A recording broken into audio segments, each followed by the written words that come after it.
Talking all things Georgia Bulldogs, the entire SEC and more with our good friend Brooks Austin.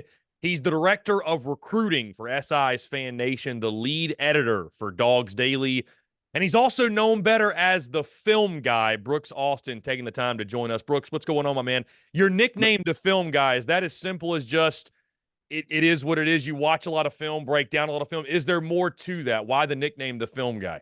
So honestly, here's how it happened. Like every time I was ever introduced to a show like this, or anytime anyone would bump into me, or anytime anyone would recognize my content, the only time they ever recognized my content originally was off the film stuff, and they would go, "Hey, you're that guy, you're that guy that does the film, right? You stand up on the board and you do the film." And I was like, and it kept every time, like radio announcers would stumble over because they would find my stuff on YouTube and they'd bring me on and they try to like figure out how they're going to explain to their audience what I do. And they're like, he's this guy that does the film's work on YouTube, and you really got to check him out because he does a great job.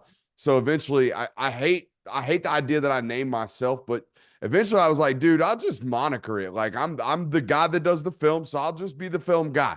And that's kind of what I do. I break down a lot of film, especially in season, off season stuff. I watch a lot of tape, in house.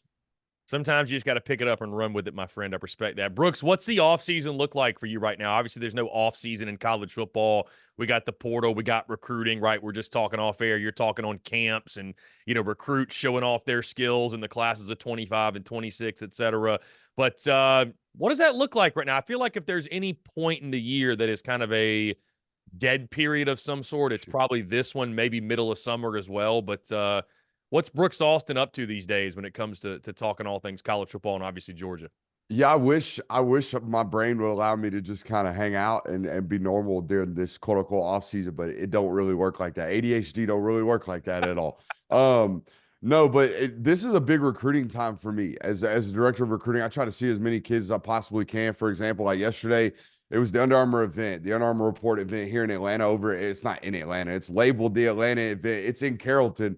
There was probably like 200 of the nation's top prospects here in the Southeast out there, all the way from Mississippi, I think all the way up to Tennessee and North Carolina, down to North Florida, all venturing to Carrollton to compete in various one-on-ones, height, weight, speed events, run a 40, jump a broad jump, and then you get some one-on-one work. A good opportunity to see that the premium prospects from 2025 all the way down to 2027.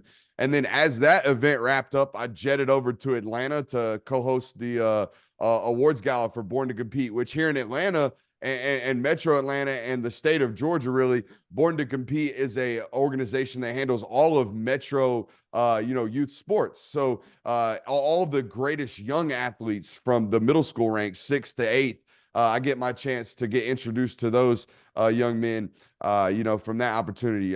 Coach Smart was there last night. Jimmy Smith, the wide receivers coach from Arkansas, was there last night.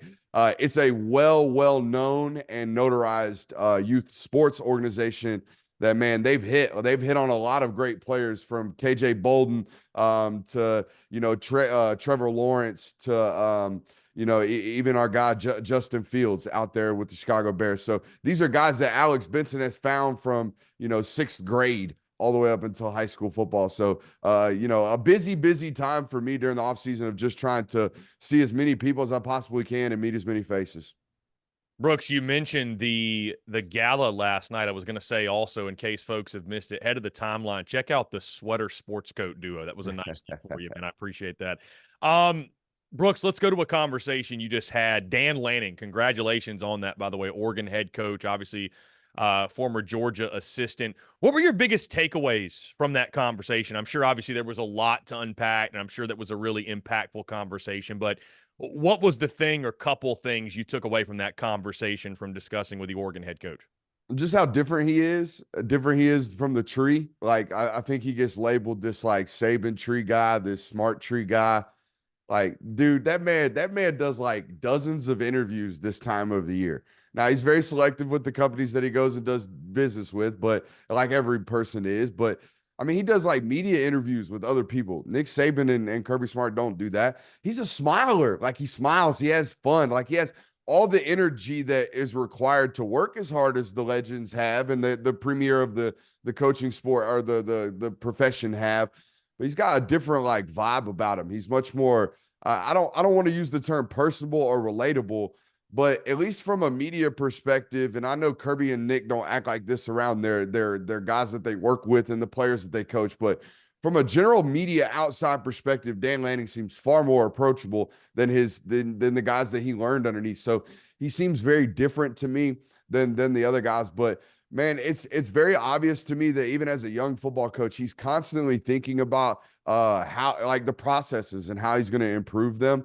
And just like not being afraid to veer away from standard operations. For example, one of the questions I asked him about was his hiring process. Like, dude, man, if you know anything about college football coaches, these guys are habits, like creatures of habit. I know in your area, right? They just brought up Shawn Elliott, right? The tight ends coach from Georgia State. That dude never left Columbia because he loves Columbia. He loves South Carolina, a very creature of habit dude. And they hire off of their own trees, and they hire off of guys that they know and coaches that they know. And this coach worked with this coach, and I know this buddy. Dude, he just pulled a coordinator off of a UTSA staff and replaced Kenny Dillingham with them and managed to improve by 7 points. He had no prior existing relationship with that guy. And I think one of the primary requisites or, needed things to be great at coaching and an elite football coach is to be able to not only retain your staff, but replace your staff when they get pulled off. And Lanning's checking a lot of boxes except for Washington last year. That was it. That was the only box he didn't check last year. Brooks, you mentioned that Shawn Elliott thing. I want to ask you about that because on the surface, I think it's a great move for South Carolina. Shawn Elliott, a guy that had that previous experience there, was the interim head coach when Steve Spurrier hung it up midseason, and obviously was the run game coordinator for really, I would say, Brooks, the last time that South Carolina had a high-level, consistent running game. So it's a huge boost for the Gamecocks. But there's been a lot of talk over the last couple of days of the how that went down. Georgia State had started spring ball, and then he ups and leaves, and now they've postponed it. They've postponed their spring game. I'm just curious to get your thoughts on that. Again, like you mentioned, you've had a lot of conversations with a lot of different coaches. You follow the recruiting side as closely as anybody, so you understand the impact that it has on kids, whether they just got on campus or they're making decisions. Did you have any issue with the way the Shawn Elliott thing went down with South Carolina in regards to just the timing of it all? Yeah, I think issues and things like that, those are emotional responses, and I can understand it. I don't know about the emotions of this decisions. I look at the stone cold hard facts of this, right? And the facts of this are Shawn Elliott never really left Columbia. Shawn Elliott did a decent to above average and one season a great job at Georgia State over his tenure. But they were also 129th in returning production this year, coming up. And this was also a job that just felt like it was on the downtick, right, for him and just his overall run there at Georgia State. And also, this felt like a football coach based off of some of the tea leaves that he's left out in the media, that he wasn't really jiving with working like you need to work as a head coach to be a great head coach at the mid-major level. And also, let's be honest about the fact that his salary is a publicly known thing. And he was making about $800,000, and that's an SEC position coaching like salary at a top football program. So there was no there's a demotion in title, but there wasn't a demotion in pay. And you're going back to where your kids are still actively, I believe, playing high school football in Columbia. So if you just look at it on the surface and you just respect this from a human decision, you can understand why Shawn Elliott made this decision. And you can also look at it and say, damn, coach, you really had to do this 2 days into spring practice. Well, yeah, and South Carolina needed to hire a tight ends coach because their really, really good tight ends coach just took a head coaching job elsewhere. So we needed to do something quickly, and you weren't necessarily in love with where you were at. So let's get you back to where you are in love, which is Columbia. Brooks, this offseason, it goes without saying, looks differently for the Georgia Bulldogs than last year. Obviously, this time last year, Georgia coming off a national championship, back-to-back national titles, I might add. You also had, though, some of the chaos and the madness that was happening off the field. And, I know Kirby Smart obviously talked about, we're never going to be the hunted. We're going to be the hunter. You fighting complacency. That's what you continue to fight day in, day out, especially when you've won back-to-back titles. But my question to you, Brooks, is this: how much different does this offseason look for Georgia compared to last year? And could it actually be a great thing for the Bulldogs? Because they were combating a lot. I mean, it felt like it sort of compounded. And then we got in the season, and it's like Georgia couldn't win by enough, because when you're being measured up against, it's not about, are you the best team in the SEC? It's about, are you good enough to win 3 straight national titles? Like, there was a lot going on. It feels like it's a little bit calmer waters this offseason. Do you think that could lead to some bigger things for Georgia down the road? Yeah, a much quieter offseason for sure. You're 100% correct on that. The thing that they've been fighting this offseason, and they're continuing to fight right now, is the NFL. They're swatting the NFL off to save their staff. I mean, Brian McClendon just got picked off recently to go. I mean, he took the same title. He was a wide receivers coach and a pass game coordinator at the University of Georgia. He took the same title at Tampa, because the NFL knows what everybody else has been told, which is that college football coaches right now are not exactly, I'm not going to say they're not happy. They're not in love with the nature of the sport right now. If you talk to any college football coach, well, you probably can't get them on the phone, because they're probably getting berated by their own roster right about now, because it's the dead period. So they can't be out hunting, the next kid to berate them for a raise constantly. But that's what's happening right now. College football coaches and position coaches in particular, head coaches are having to deal with the stress of this, but position coaches in college football right now are constantly under threat of, my guy just threatened me with a new raise elsewhere. Is it real? I don't know. I would have to call that school that he just threatened me with to find out. And even if it was true, or even if it wasn't, that guy's going to tell me, I don't know what you're talking about. So it's a whole lot of blind bluffing games and blind threats and empty threats. Do I live up to this? Is this kid good enough? Can I replace him? Oh shit, there's the portal. Oh my God, how do I get under 85? It's just a mess right now, when you could just go coach the tight 53 in pro ball and probably get a raise for doing so. So, and you're seeing the NFL skew younger, because these types of players who have had all of this freedom during their college football career, well, guess where they're at now? They're in pro ball, and guess what they don't want to do? They don't want to listen to hard-edged coaches, so they're having to resort to younger guys that can quote-unquote relate to them. So the world of college football is what it is, but the world of college football coaching is, I wouldn't say under attack, but it's definitely under some loose gravel for sure. Brooks, Georgia, of course, going to be one of the favorites in 2024 to win it all yet again. Going into spring ball, what would you say is the top storyline for Georgia? Maybe some of the loose ends they're going to try to tighten up once they get into spring practice. Yeah, I mean, we just talked about it. They lost their wide receivers coach. I mean, this is wild to me. For as well as Georgia recruits at every other position, check this out. There's like 7 names. You can't, I mean, if you're going like 9, 10 deep in a wide receiver core, it's like an NBA bench that like last 3 guys, they're not getting used. So let's not even talk about them.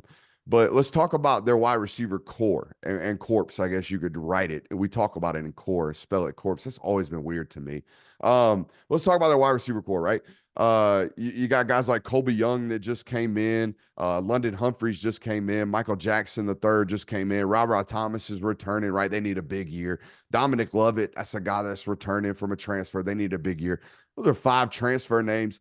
Oh, and then they got these we'll call them homegrown talents, and Dylan Bell and Anthony Evans Jr. And then we, like, on the verge there, we're going to talk about names like Tyler Williams. But in the tight 7, tight 8, only like 2 guys that they've recruited.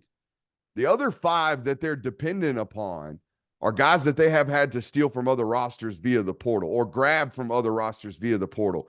That, to me, is not what Kirby Smart is about. We've talked, like, he has talked about it ad nauseum with regards to the portal is a Band-Aid solution. The portal is not a cultural builder. We are not trying to build the foundation off the portal that will not sustain. Well, they have built the foundation of the wide receiver room out of the portal, and those are all great players. They might boom, but Georgia doesn't have a Jameson Williamson history. Like, they don't have a Joe Burrow. They don't, like, name the great transfer at the University of Georgia. They haven't hit home runs. They've hit ground rule doubles. They've hit Trey McKitties, come in and start for us. They've hit Eli Wolfs, come in and start for us. They've hit guys that have played well. The biggest home run might be J.R. Reed. And guys outside of the Georgia space will be like, yeah, J.R. Reed was a good football player, but he's not like a dude, not like a first-round draft pick. So I'm not saying you have to hit on these things, but they don't have a superstar right now, a guaranteed bona fide dude at the wide receiver position They've got a lot of guys that they've brought in from other places that they are hoping become dudes at their university. So that would be the one room I look at and be like, man, for like 4 years, I write articles every single year. Will this year be the year Georgia has a 1,000-yard receiver? And Alabama had a year a couple years ago where they had 2 of some bitches. So I there you go. That would be the area that I would point at. Brooks, I want to ask you about what you're expecting from this guy on the field. But first, how do you feel like Georgia fans have embraced Trevor Etienne? Because, I know it's the portal era where it's free agency and guys can up and go anywhere. It doesn't matter the school. They can go in conference. Doesn't matter. But Florida, Georgia, Georgia, Florida is a real rivalry. There's a lot of hatred.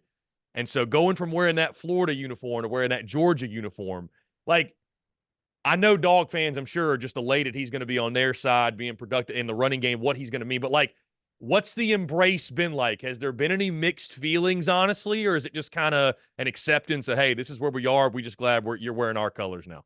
Yeah, it don't hurt until they're good. That's the way this works. We all know this. Every fan base operates this way. If Brenton Cox leaves Georgia and is okay at Florida, but he's really just kind of bad, not great, he's not good, then it's okay. It's all fun and games. Y'all got what's left of our roster, right? If Jermaine Johnson, however, goes to Florida State and becomes a first-round draft pick, everybody's like, what the hell? If Justin Fields is sitting in New York the year after he leaves Georgia, like, Kirby Smart still has to listen to that shit. You know what I mean? Like, he won a title, 2 titles with Stetson Bennett, which was only a roster spot that was open because Justin Fields transferred to Ohio State. And because Justin Fields was a first-round draft pick, he still has to listen to that every once in a while as you made the wrong decision. So none of this matters unless the guy leaves and is good. If the guy comes from a different program and is going to help your roster, it's all fair and game. Like, we all are fine with that. That's how fandom works. I think that's across the board. You're a South Carolina fan. How does Jaheim Bell sit in your craw? How does Marshawn Lloyd feel? How do those operate for you? Well, they were pretty good at their next stop. So, yeah, it's mixed feelings, to say the least. I think I Correct. speak for most of Gamecock Nation. But if they were duds, you would be like, ha, yeah, can't no live biggie. without. No biggie, right? Yeah, you know what I mean? You got what's left. You got what. We squeezed every bit of juice out of it. Yeah. You can have the leftovers. On the note of Trevor Etienne, though, I think the good news for Georgia, bad news for Florida, he's going to be one of the best running backs, maybe if not the best running back in the SEC in 2024. Your thoughts on what he's going to mean to that offense? And I can't help, but we're going to get to quarterback in a second, but I can't help but think, Brooks, that, we look last year and what Mike Bobo did, and I mean, the numbers, it was incredible. And I'm like, this Georgia offense very well could be better. Like you mentioned, they got to figure out wide receiver, and, you got to replace guys like Brock Bowers and Ladd McConkey. And it's like, I don't think it's about talent with Georgia. It's just who's going to be the guy late in the Auburn game that makes the plays when you need them, right? And that's what Brock Bowers was, and he was in many other games. But this offense very well could be better, and a lot of it could have to do with the Trevor Etienne at the running back position, what he's going to give the Dogs in the running game. You're 100% correct in this sense right here. Georgia will be so solid up front. They got to figure out center. Like, Jared Wilson's got to he's got to become a guy. You know what I mean? Like, to make this all be true. But from the talent and the returning depth up on the offensive line at the University of Georgia, your job as the running back is to take care of the +1 defender. What do I mean by that? Well, the 5 down guys, I promise you, they're going to pick up 5. They're going to handle their business 9 times out of 10. So we are one make a miss, like make the linebacker miss that's free, make the front side safety miss that's free. We are one make a miss away from an explosive run on 90% of your runs at the University of Georgia. It's not that drastic, but it's far more drastic at Georgia than most programs, right? And Trevor Etienne's like primary like plus traits are the first defender rarely brings him down. And even if he does, it's plus. It's yards after the contact point for that football player. The one area of improvement is going to have to be pass protection, but we can say that about a lot of backs. But yeah, I am bullish on the idea that they're going to bring in a guy. And this is why I think Dejon Edwards had so much success at the University of Georgia. His ability to make that first guy miss was unquestionable for 3-4 years. And it's why he always had, a positive stat line every time you looked at it. So I don't see games where we look up and we're like, daggum, Trevor Etienne has been held to 2.8 yards per carry today. That just won't happen. He's too good of a back, got too good of a vision. He's too hard to bring down. Brooks, I mentioned Brock Bowers, and there's arguably no replacing what might be the best tight end in college football history. But if you looked at this Georgia roster right now, who do you think could be that next Brock Bowers? Is there a guy like that on this roster that could be at least at minimum that, I feel like the thing with Brock Bowers, he was, again, that clutch, that go-to when Georgia needed to play. It felt like 19 was always there in some form or fashion. Is there another guy on this roster you think has that potential? So I want to in my opinion, what made Brock Bowers elite is his contact balance and his contact strength. Like anytime he got hit, you saw like very little effect upon him. So his yards after the catch were tremendous. You saw Georgia get the ball in his hands in a variety of different ways because of this. That portion of a replacement in the tight end room, I don't believe anyone will ever be that again for them. Like there's clips of him running like tight end angles against Georgia Tech and then like grabbing the ball, catching the ball at the 20-yard line and splitting two safeties playing cover two down the middle of the field. These are two guys standing at the damn hash, okay? Standing at the hashes, and he runs right down the middle of them. I don't think you'll ever see that again from the tight end room. However, from a after the catch standpoint, from a physical trait standpoint, Oscar Delp is an NFL like body.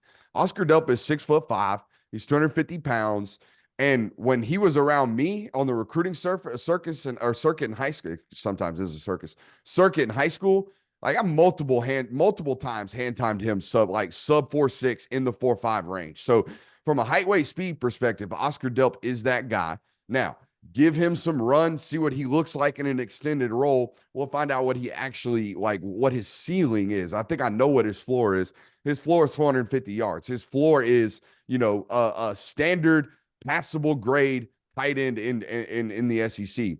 Will he be a 650-yard guy this year? That's left up to him, and that's left up to the usage. They just brought in Urasek, the kid out of Stanford. Now, he has one of these 650-yard seasons his sophomore year. His junior year is kind of banged up. He's kind of molded as this yards after catch guy at Stanford. If you look at what his usage at Stanford, how they used him, it was very much so the bells and whistles that sometimes you saw Georgia use, Bowers in that facet in years past. Screens, reverses, giving a jet sweep to a tight end sounds like out of your mind. Like, why would you ever do that? Well, this guy can really go, coach, and he's really tough to tackle. It's almost like having a 6'4" running back out there. Okay, we'll sign up for that. I don't know if you'll have another one of those, but that's what made that guy a unicorn. So they got plenty of depth, and you get into names like Lawson Lucky and Pierce Sperlin. I think Lawson's play time definitely got impacted by the Urasek edition. They got plenty of depth there. It's a matter of the top end ceiling for sure. Brooks, as you and I both know, it starts with the trigger man in the SEC in college football, and Carson Beck was one of the best. I still say I think he was massively underrated last year. You look at his numbers, the type of year that he had, where Georgia ranked in regards to passing yards per game. And I think coming into 2024, if you're talking about Heisman Trophy odds and what's a good bet and where's the value, I still think Brooks Carson Beck, yet again, is a great play. I mean, do you view him as underrated? Is that fair? I just tend to feel like he's a very underappreciated player at quarterback for Georgia. Yeah, I don't know how you finished top 5 in yards, and I think he completed 72.7% of his passes last year. Like, how do you throw for 4,000 yards at 73% completion percentage and are underrated on a top 5 football program? Do you feel like he gets punished for being on a good team? Here's what I think it is, because I'm with you. He definitely does not get the attention he deserves. People don't talk about his talent the way that they should. Two things. He checks the football down way too much for people who like fun shit, and he's just kind of boring. Like, and just from an outside perspective, if you didn't know, he drives a Lambo truck. That's pretty cool. But from a look, he don't look like Jackson Dart. He don't look like Caleb Williams. I can't explain it. It's the only theory I have, because when you study him, when you watch him, and you actually look at, bro, he is playing the position. You know what I mean? Like, he's not doing highlight shit. He's not bailing out of the pocket early, rolling to his right and throwing a ball on the run that made the highlight clips on SportsCenter. But what he is doing It's, that's cloud coverage. I'm gonna wait for that corner to bite down on the arrow, and then I'm gonna throw the corner right here on time on my 3-step no hitch. That's boring to you. You see him throw a corner route, and you're like, ah, man, Brock Bowers is great. I'm like, yeah, but I watched him deke that corner with his shoulders and his eyes for like a half a step in his 3-step drop. And like, again, you gotta be a super nerd to study it, but there's also a reason why even after only 13 starts, there were like, I would say 40% of the NFL had a first round grade on that kid because they saw what is boring, but they saw what plays on Sundays. I think CJ Stroud got a little bit of this during his Ohio State run. People weren't really watching it. They're just like, oh, Ohio State quarterbacks don't develop. Ohio State quarterbacks don't work in the league. And then I watched him, but even studying before the Georgia game, I'm like, dude, that's his third read. That's his second read. That's his third read check down. Like he is processing, clicking through them. And if you can click through them and you can get the ball to the right guy, then you are playing quarterback. Like that is the position, and nobody wants to talk about that. Everybody wants to talk about, ooh, look at all this cool shit. Cool shit's fun, but Patrick Mahomes won Super Bowls this year doing fun stuff. They weren't beating teams by 40. They weren't scoring 45 points. They were playing the game and managing the game at 28, 29, 30 points every single game and leaning on good defense. And that's the greatest quarterback in the world. But again, he did a lot of boring stuff this year, but he made his name off the fun shit. Carson Beck don't do fun shit. Carson Beck does quarterback stuff. And unless you're studying it, it really doesn't make a whole lot of highlights. Brooks, you can go into as much detail or as little detail into this as you want, because I'm sure you know a guy who knows a guy and maybe knows a guy. And so you've got a little bit different perspective than some with the Caleb Downs situation. Obviously, he transfers to Ohio State. What happened with that, and how surprised are you that he didn't end up in Athens? So I think he committed on a Friday night, like 5 o'clock, right? I think a Friday night, like 8:30. I was in Atlanta at another workout. So I remember where I was because I got a phone call from his camp right after the news broke. Hey, because here's how this works. It's like big head honchos, ESPN, national coverage, right? And then eventually it'll trickle down to the lower level local guy that's been covering him since he was 14. You would think it would be inverse. Hey, let's call the guy that's been around the family since middle school, and you know what I mean? But it don't work like that. It's big head honcho, and then it trickles down. So by the time I got the phone call, I had already gotten the Twitter notification of the news having been broke. So that's kind of how it works. But from a knowledge standpoint, how did this operate? Broke down, committed on Friday. I was told somewhere midweek, like whether it be like Wednesday, let's call it Wednesday. I was told Wednesday there was a phone call to Georgia. It was like, hey, it's you guys. Hey, we're just gonna come there. We feel comfortable. T-Rob's there, systems there, no change. Like y'all are a national program. We're gonna be a first-round draft pick in a couple of years, anyways. Let's just go be comfortable. Those are familiar faces, right? Very unfamiliar place to us. We're not. They live in Georgia, but Dad was a college football coach. Like they don't have identity structures. You know what I mean? Like some people who don't understand this lifestyle don't understand that coaches, they don't resonate to one local area.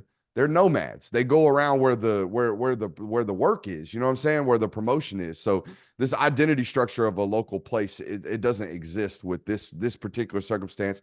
And I would argue most coaches' sons. So it happened on Wednesday, thought Georgia, hey, strong. That's why I think you saw a lot of people, myself included, on the Georgia end start hammering like, hey, predictions are in, recruiting industries, Whitflaw and bombs, blah, blah, blah, blah, blah, sliding scale majiggies. We're all like, hey, Downs to Georgia. And then as time proceeds, right, as things start happening and as time prevails, like he still had to wait a 48-hour rule out. I think a lot of people forgot he couldn't actually commit until Friday, I believe it was. He put his name in the portal, I think Tuesday, and there's a 48-hour hold before the paperwork's actually in. So in that time span, Ohio State worked their way in. Texas even worked their way in, but Ohio State obviously was the main culprit. And a lot of stories about, money and promises. And I don't like the pocket watch. We don't really do that on my network. Kids make money. We all know this. I don't feel like boiling it down to, hey, they gave him a Bugatti. I don't know this stuff. But here's what I know. I know that there were certain football stipulations per my sourcing. And the football stipulations were this. Wanted to be a punt returner and a kick returner. Obviously wanted to play safety in a good system that prioritized safeties. And Coach Bowles' system up there, it's more of a 3-safety system. It's exactly that. Up at Ohio State, they prioritize safety play.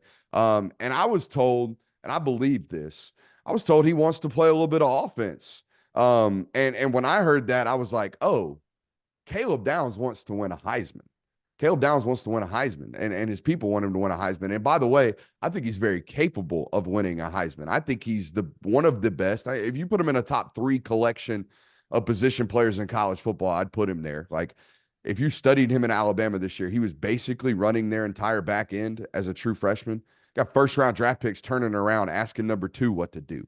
Like, well, he's a great football player, and yeah, if it were 8 to 10 snaps on offense this year or next year, I would not be surprised. Brooks, last thing, and we'll get you out of here. You mentioned the landscape of college coaching changing quickly. When you talk on Kirby Smart, I think there's many that have speculated that maybe the thing that's going to hold Kirby back from reaching the heights Nick Saban did was because of this era of college football with NIL, the portal, and obviously I'm not speaking to how he feels about it, but like you mentioned, it just takes a toll on any coach out there. Do you ever worry about the potential of, Kirby Smart may come into a year and say, you know what, I want to take a shot at the NFL. I just want to coach ball. I don't really want to deal with being a general manager and a negotiator along with being the head football coach and coach ball. Do you ever think about that? Is that something that, do Georgia fans, I guess, speculate on the long-term future? Because Kirby obviously has built a monster there in Athens. He truly loves coaching at the University of Georgia. It's very special to him.